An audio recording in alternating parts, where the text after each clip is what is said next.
Welcome to the Big Mike Fun Podcast, where you'll learn about advanced wealth building strategies from real estate investing to creating massive ROI and secured retirement profits. So pour yourself a cup of coffee, grab a notepad, and lean in, because Big Mike has got the mic. Starting now. Welcome to the Big Mike Fun Podcast. I'm the Big Mike Zlatnik, and today it is my pleasure and a privilege to welcome back my really good friend, Matt Burk. Hi, Matt.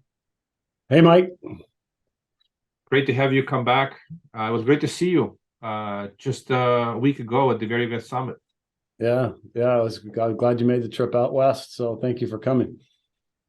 Thank you kindly for putting it together. You always put on a class act. These events are just second to none. So it was just a privilege to come to the event, and we're absolutely delighted to be working with Very Best and your team. So thank you for putting on such a great event and running such a great organization. Yeah, of course. Our pleasure. Yeah, we're glad to have you as a supporter, and thank you for coming and for being there. Thank you so much. So now let's jump into some new developments. And you're a great leader of the SBRE space, small business real estate space. And we're living in the changing times, and they're changing in sort of a negative direction. The interest rates are rising fast and furious, and we're experiencing very dynamic environment, volatile environment, uncertain environment. Investors are getting concerned, nervous. So what's your general high-level view directionally? Where are we going? When is the challenging times going to end? Or we got to buckle up for still the turbulent weather for the next, 12 months, maybe longer? What are your thoughts? Yeah, I don't suppose I'm more of a future fortune teller than any of the next guy, but I would say, Mike, you just have a lot of confluence of factors that are making things extremely uncertain, right? Geopolitical events, war, rapidly rising interest rates, inflation, the aftermath of COVID. It's just really hard to sort through all the noise and figure out where exactly things are going. And I certainly don't pretend to have any magical answers. If I was to give you my best personal guess, I think you're going to see a fair amount of turbulence for the next year or two. I suspect interest rates the increases slow down and hopefully peak in 2023. I think that would be a positive development for the markets. And my guess is that's the case, but again, I don't really know. It's very difficult to say. Yeah, and that's a very humble position, very realistic position. None of us knows. And those who claim to know, they're probably going to be wrong most of the times. Yeah, I tried, as you well know from dealing with us for a long time now, we try to stick as much as we can to just fundamentals, and when we're investing and dealing with the market, which can be hard to do, right? It's hard to do that even when times are really good, right? Because there's a lot of pressure to do things and do deals, that everybody's chasing deals and pouring money at it. And then now the pendulum has swung the other way, and now everybody's afraid and not doing deals and backing off, and it's harder to raise capital. It's harder to identify price. It's harder, as volume has dropped off dramatically. So, interesting times for sure.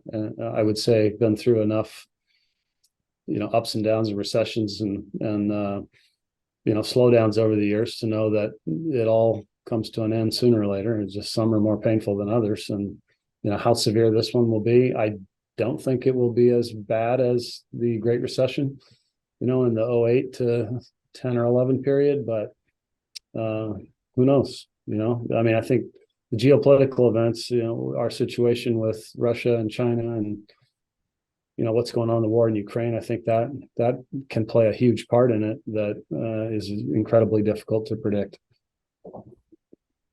Yeah, I agree with you. The geopolitical uncertainty is as high as it's been in a while, in many years. But so how would folks make decisions in this environment? Do you basically turn off the faucet, just go concentrate keeping cash, which also erodes its value during inflation?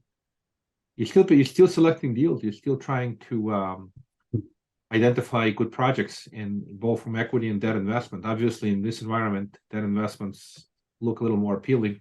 And before you go, I'll just make one comment. I had a call today with the developer in Miami, really smart guy, and we looked at one of his projects, and the conversation went like this: when they started the project, they ran the numbers, and it took them, good amount of time to entitle land, but the interest rates have gone up so much that looking at the project right now, the numbers just don't make sense. You can complete the project, you can develop, unless the market substantially increases rents, the debt service just erodes all the returns. So the project doesn't make any sense.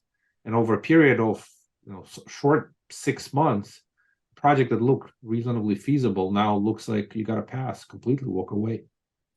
So what are your thoughts today? What are you, from investing perspective, what are the opportunities? What to put fresh dollars in this environment? Yeah, it's a challenging question, Mike. I think there's a pretty wide spread between bid and ask right now. Buyers and sellers are not really coming together, and so I just see deals not happening at the moment. So I think you're going to see, for at least the next rest of this year and maybe into next year, you're going to see a significant drop off in deal flow. I mean, deals that made sense 6 months ago don't even come close to making sense today. And it's happened rapidly. So I think for us, we're really focusing on managing the existing assets that we've got, right? I mean, and even those, depending on what kind of debt you have and where you are in the life cycle of your business plan, right? Each one of those has its own set of challenges to deal with, and some are better than others, right? So I think for us, it's focus on asset management and keep our eyes open for new deals, and very, very selectively tackle things that make sense in today's current environment. And I think you haven't really seen the distress happen yet, and remains to be seen if it's going to happen, in a big way at all.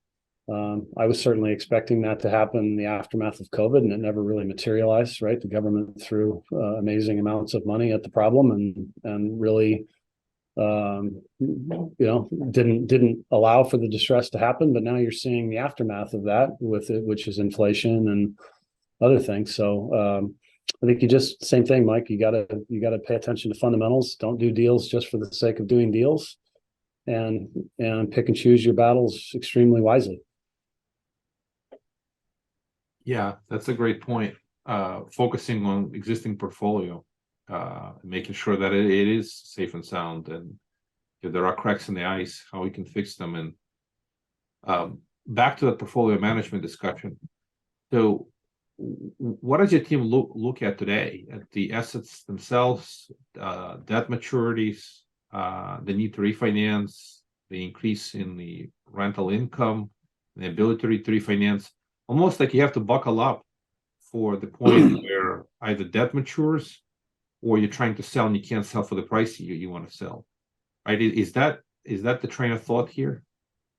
Yeah, I think it's all of the above, and I think it depends on the asset, right? I mean, there may be tenants that are coming due or leaving, and you have to re-tenant the building. You got to get occupancy up. It may be you've got variable rate debt, and all of a sudden your debt service is higher than it was previously, and you have to recapitalize the deal. Or so in some instances you have to make capital calls. In other instances, I mean, you just got to take every asset and deal with it one at a time, and confront whatever the brutal reality is on each asset and deal with it the best you can, right? So I don't think there's a broad statement other than proactive asset management, where you really dig in and figure out what your risks are and what your realities are, and then take as whatever steps you can to try to correct that as quickly as you possibly can. Yeah, understood. And then that's a great wisdom. Instead of looking for bright and shiny objects and new deals, getting the house in order. But I think for a lot of guys, a lot of real estate entrepreneurs, depending on your business model, that can be challenging to do, right? Because if you're relying on fees associated with the closing of new transactions to meet your overhead obligations, that's a tough position to be in, right? Because then you sort of have to do deals. And you know, as every entrepreneur, real estate entrepreneur knows, in a market like this, it's much harder to raise capital. So you've got the combination of you need to do deals to get paid, and you need to raise money to do deals. Investors are more reticent to put their money out, you know, and you've got a portfolio of however many assets you've got that you're working on that need attention. You know, where does a person spend their time? Right. And human beings are wired to, you know, you do things based on necessity. Right. So I just think you ideally, you know, you want to try to build a business model in such a way as to not be forced to have to do deals, and you don't want to have to be forced to sell into a bad market that is going to, you know, cost you because you're having to give away properties, you know, or assets at a fire sale price. Yeah, that's a great point. Under ideal circumstances, all of us need to walk and act like Warren Buffett. Sit on a lot of cash, have no urgency to invest. Which of course is very difficult to do, right?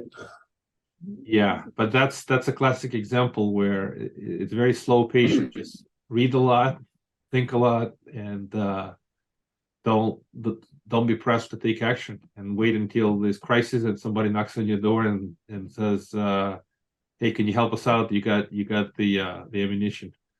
But that it's a bit of the nature of this business, right? I mean, that's why people sort of come and go in the industry, right? Because, you know, things are good and a lot of people pile into it, and then things aren't so good and a lot of people have to pile out of it. And, you know, it's an ever evolving kaleidoscope of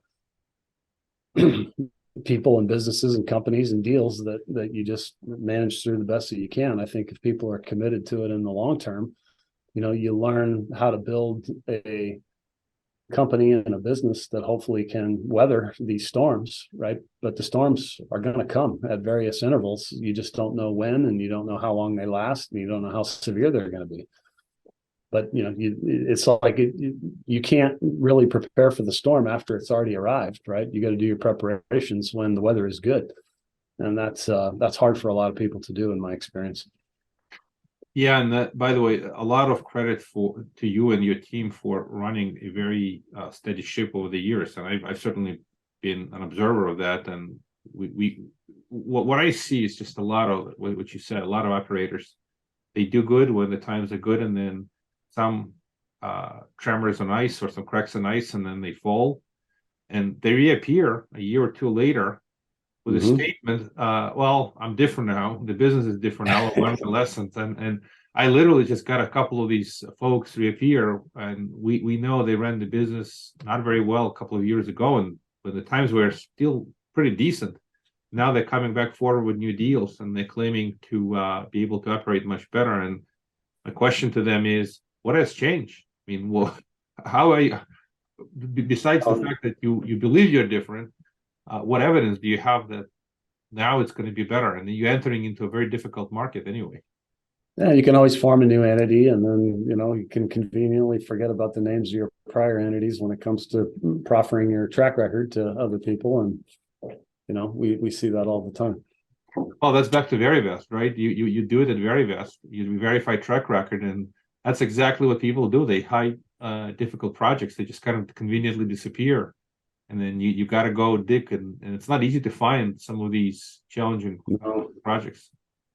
No, and I'd say across, you know, hard to believe, Mike, but I just crested the 30-year mark on starting the company last September. So in 30 years, I've seen a pretty large number of managers come and go who, you know, who maybe didn't always deliver what they thought they were going to deliver. So it's, you know, it's a dangerous landscape, and I'd say it's an exciting landscape in the private real estate space for investors to find, you know, good opportunities, especially in the inefficient and fragmented small balance space, right? That's, if you know what you're doing, you can really do well, but there's also a lot of danger.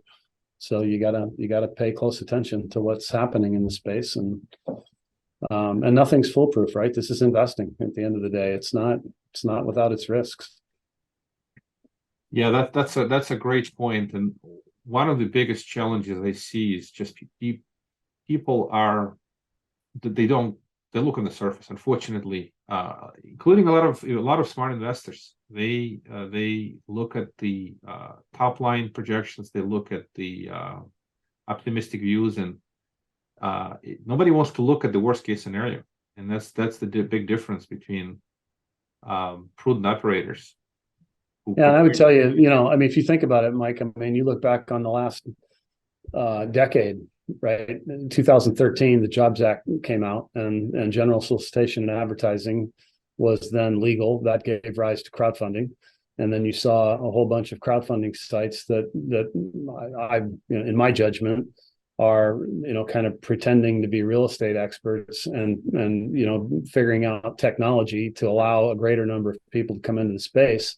Well, that all coincided almost perfectly with a 10-year increase, an uninterrupted increase in the market and the valuations, right? It up until now, it has not gone in a negative direction, really, aside from the blip during COVID, which was super short-lived, right? Until the government started pumping money into it. And it's just been an upward trajectory the entire time. So for the first time since 2012 and the tail end of the Great Recession, now all of a sudden you're starting to see a very different and difficult environment. And I just think that a lot of people did a lot of deals that the market covered up, right? And it's going to be interesting to see over the next year or two, right? Kind of who gets hurt, how bad do they get hurt, what does that look like, what opportunities does that give rise to? How does it change the landscape going forward in terms of crowdfunding and general solicitation and advertising, and investors being able to find investments in the private space, on the internet, and what is the next generation of all that? I think this disruption is going to really impact all of those things, and I think it's a wide open market space that's still very much in its infancy in terms of how technology is impacting the world of private real estate investing. So in some ways, it's kind of an interesting time. I mean, it's a scary time with all the things that are happening in the world, and technology changing rapidly, but it's also super interesting to see how it's all going to come down. Well, I mean, look at the crypto. Well, I'm going to deviate for a second from real estate and just say something that looked bright and shiny and absolutely exciting for a while can crash and burn fairly quickly. And it hasn't burned completely, but it's burned quite a bit. And it's just, I'm not saying the same is going to happen to real estate, but there's a possibility of substantial correction. And the one thing that you said, and I mean, part of what you do in Verivest is try to make a difference between the winners and the losers. Sort of back to your book, Capital Attraction, that the long-term great managers at the end of the day will attract long-term capital, but the short-term capital is too unpredictable. So where I'm going with this is on a forward basis, again, hopefully we don't see a massive crisis. If we do, obviously we're going to have all kinds of problems. But if it's a mild recession, Fed-induced with rapidly rising interest rates, how do you see things playing out? And I know it's a crystal ball question, but where I'm going is you're looking to just get more investors on sidelines ready to deploy capital, how these deals are going to transpire, where the opportunity is going to arrive. When do you know now is the time to bring in big guns? Because I go back and I think, and I just finished reading a few times the book called the Lords of Easy Money, about the Fed action and how they've caused partially they've caused some of these issues. This inflation was years in making, and it was kind of triggered by the government spending a lot of money battling COVID. But they have tremendous power, and right now they're doing what we haven't seen in forever, in a long time, until the inflation of the 80s. So the damage could be very, very substantial, or it could be mild, and they may just decide to stop and say that's enough, and they've demonstrated their will to do this. So just trying to foresee where are we going to be? And then the other question I was asked literally today, I'm just curious your opinion on this. What is the terminal rate on the Fed's funds rate? Are we 200 basis points away, 150? When are we going to stop? And the reason it's important is if you can foresee this, and when they start easing, then that's the time to go in. Yeah, I mean, best guess, personal opinion, another 125 basis points, give or take a little bit. Best guess, I think longer run, I mean, what happens to real estate in the short run? You're going to see a downturn in values because just with the capital interest rates higher, it's a natural outcome of that, but I do think that once it goes the other direction, there's still an enormous amount of capital allocated toward real estate, with these large funds and large pension funds and even high net worth investors. I mean, it's extraordinary amounts of money that are interested in the alternative investment space, and that's only getting higher. So I suspect once it stabilizes, you'll see more money pour back into it, and even if the yields are tighter, I think you'll see a downturn to some degree in the valuations, but then it bottoms out and continues to stabilize and move back in the other direction. Is that a year? Is that 18 months? Again, best guess, I'd say end of next year, maybe into 24, something like that. I think the crypto stuff, you mentioned crypto, you're seeing it. It's big news right now, right? With what's going on. With the failure of the big crypto outfit, but I think in the long run, Bitcoin and other forms of digital currency are super viable, and I think they are going to have a real place in the world, and I think they're going to recover. I mean, anytime you see new technology like this, it's pretty common to see it. It goes crazy in the beginning, everybody gets excited about it, but it's super new and unproven, and then everybody gets super nervous about it, and then it crashes. But then eventually, once it becomes mainstream, I don't see how that doesn't last and become a big part of society over time. So it's just everything goes in cycles, and everything has a shelf life, and some of it is a matter of perspective. I think humans have a recency bias, right? They always look toward things that have happened most recently, and generally people think things are either better or worse than they really are. And hopefully you just kind of power through it and do what you need to do and come out the other side and stick to fundamentals along the way. That's the best I know how to do. Yeah, that's a great wisdom. Stick with fundamentals. Almost hilarious to the point where it's both. It's common sense and it's completely uncommon. And I'm one of these folks that my wife says just don't do any drastic moves. Never. Just operate slowly, and when there is any kind of urgency. Obviously, if your kid is bleeding, you got to take him to the emergency room. But unless there is a real emergency, don't act like there is one.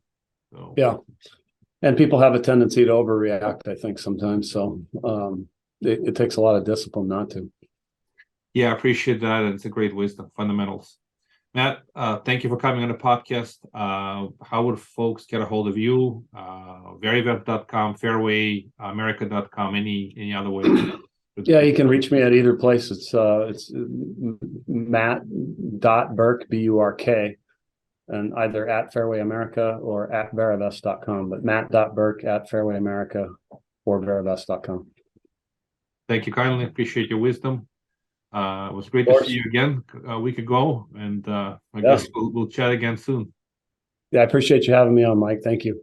Thank you for listening to the Big Mike Fund Podcast. To receive your copy of Mike's How to Choose a Smart Real Estate Fund book, head to BigMikeFund.com or visit Amazon and type Mike Zlotnick. Keep listening and keep investing Big Mike style. See you on the next episode.